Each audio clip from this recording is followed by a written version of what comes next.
Romans chapter 3. Then what advantage has the Jew? Or what is the value of circumcision? Much in every way. To begin with, the Jews were entrusted with the oracles of Yahweh. What if some were unfaithful? Does their faithlessness nullify the faithfulness of Yahweh? By no means. Let Yahweh be true, though everyone were a liar, as it is written, that you may be justified in your words and prevail when you are judged. But if our righteousness serves to show the righteousness of Yahweh, what shall we say? That Yahweh is unrighteous to inflict wrath on us? I speak in a human way. By no means. For then, how could Yahweh judge the world? But if through my lie Yahweh's truth abounds to his glory, why am I still being condemned as a sinner? And why not do evil, that good may come? As some people slanderously charge us with saying, their condemnation is just. What then? Are we Jews any better off? No, not at all. For we have already charged that all, both Jews and Greeks, are under sin. As it is written, none is righteous. No, not one. No one understands.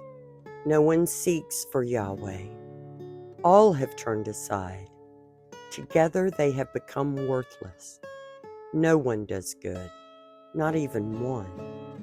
Their throat is an open grave. They use their tongues to deceive. The venom of asp is under their lips. Their mouth is full of curses and bitterness. Their feet are swift to shed blood. In their paths are ruin and misery, and the way of peace they have not known. There is no fear of Yahweh before their eyes.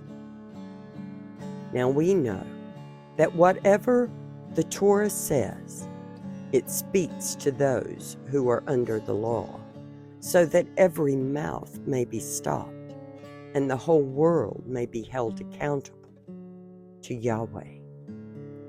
For by works of the law, no human being will be justified in his sight, since through the Torah comes knowledge of sin.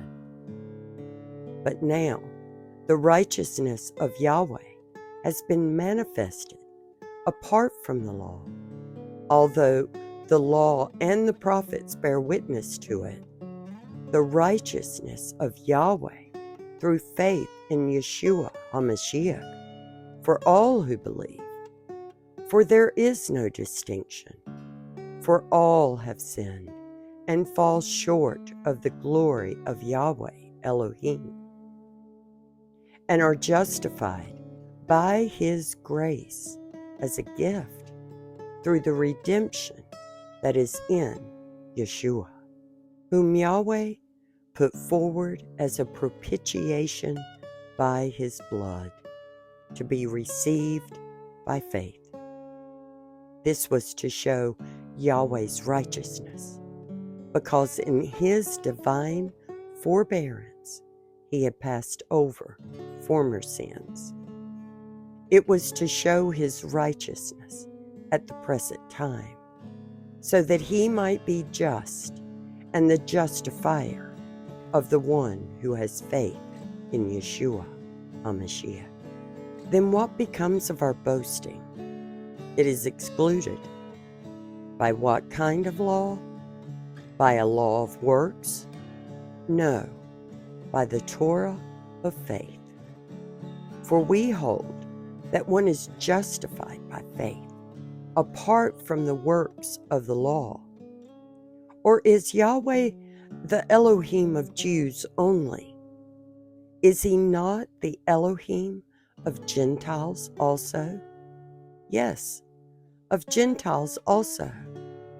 Since Yahweh is one, he will justify the circumcised by faith and the uncircumcised through faith. Do we then overthrow the Torah by this faith? By no means. On the contrary, we uphold the law.